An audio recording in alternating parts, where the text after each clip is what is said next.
bienvenue dans ce nouvel épisode de WP2 WordPress Work in Progress. Aujourd'hui, on va parler tuto, on va parler Gutenberg. Ça fait maintenant une année que vous avez Gutenberg installé dans votre application WordPress. Est-ce que vous l'utilisez? J'espère.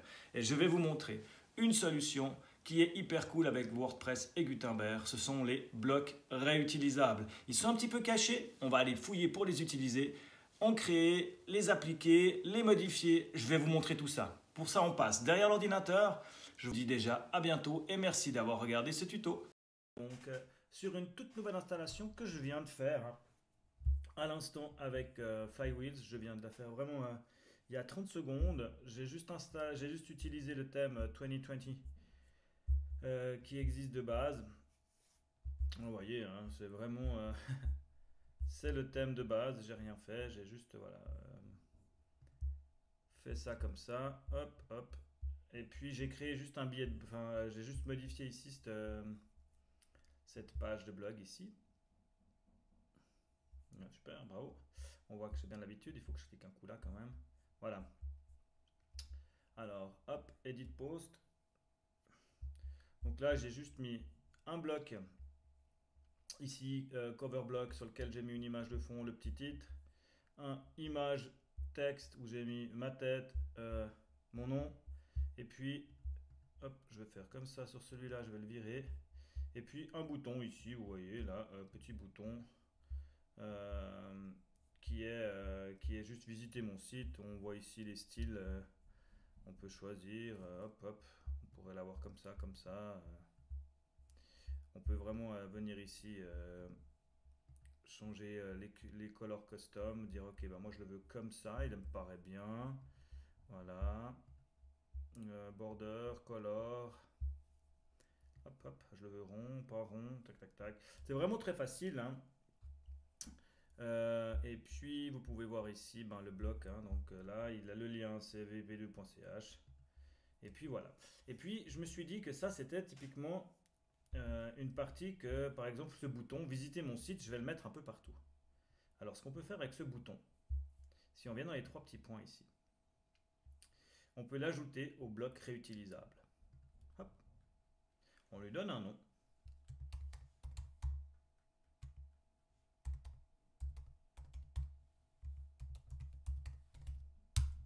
Et bim, il est enregistré. On va juste aller voir dans les settings ici. Hop, hop, on va faire une mise à jour là. Je vais juste aller dans les settings ici, général, dire que le site est en français. Français. Je crois qu'il n'y a pas français suisse. Hein. Ouais. Hop. Donc là, je mets à jour. Comme ça, oui, voilà, l'install, typiquement, l'install de Flywheels nous le met en anglais. Hein. Ici, hop, on fait juste ici, hop, Zurich, comme ça, j'ai le fuseau horaire de Zurich. C'est des petits détails. Hein. Moi, j'ai juste mis le work in progress et voilà.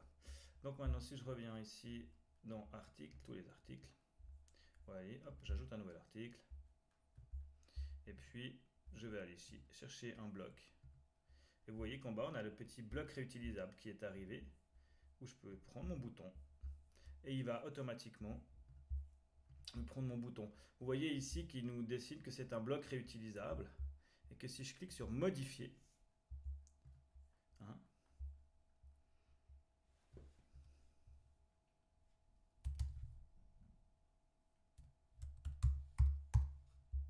ah, voilà, je fais comme ça, je clique modifier, j'enregistre.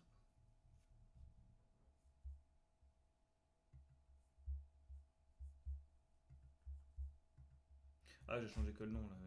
Ok. C'est pas censé au bon endroit. Vous voyez, comme quoi il faut toujours s'habituer. Mais visitez wp2.ch. J'enregistre. Ils disent que le bloc a été mis à jour. Donc là, on est d'accord qu'on n'est pas sur la même page. Si je reviens dans tous mes articles, allez, je vais mettre un titre. Hop, je publie. Je le publie. Voilà. Poum, paf. Maintenant, si je reviens ici sur tous les articles, que je reviens dans le Hello World, qui était l'article d'avant où j'avais mis mon bouton ici en bas, vous voyez qu'il a changé. Donc c'est vraiment des blocs qui changent de partout. Donc c'est très simple. Lui, on va lui dire ajouter au bloc réutilisable.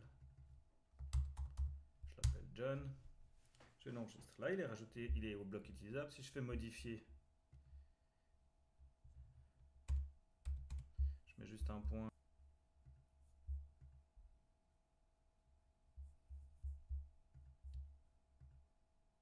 Ah, voilà. Il l'a bien pris. Donc ici, j'ai mon bloc John. Maintenant, c'est un peu frustrant parce que sur le tableau de bord, on ne le trouve pas. Vous pouvez aller un peu n'importe où. On n'a pas le réglage des blocs. C'est pour ça qu'il faut venir ici, dans les 3 petits points. Voilà. Gérer les blocs réutilisables. Vous voyez ici qu'on vient dans John. Et là, il y a mon bloc. Ce qu'on peut faire comme test, qui peut être rigolo, c'est d'ajouter le bouton. Donc là, j'ai rajouté un bouton dans un bloc réutilisable et un bouton qui est un bloc réutilisable. J'ai utilisé la même technique sur le site de photos de ma femme. Et ces blocs vont me permettre de lui préparer déjà des blocs pris, par exemple, qu'elle va pouvoir après simplement placer un peu partout dans son site, là où elle a envie. Donc c'est quand même super pratique, c'est très puissant et c'était juste un peu planqué. Donc toujours les 3 petits points. Ici, vous voyez, on a les blocs réutilisables. C'est quand même un peu ballot, mais c'est comme ça, c'est planqué. Je ne sais pas pourquoi ils les ont planqués à ce point-là, parce que c'est vraiment un outil pratique. Vous pouvez aussi les importer via un JSON. Et ça, c'est quand même... Et puis, on peut le créer directement aussi depuis là. Et voilà, j'espère que ce petit tuto vous a plu. J'en referai d'autres. Et les prochains, ça sera certainement sur la création de blocs avec ACF. C'est tellement facile et ça va vous ouvrir plein de portes. Alors, je vous dis à bientôt dans un nouvel épisode de WP2. Et puis, retrouvez-moi sur le site wp2.ch. À bientôt et merci.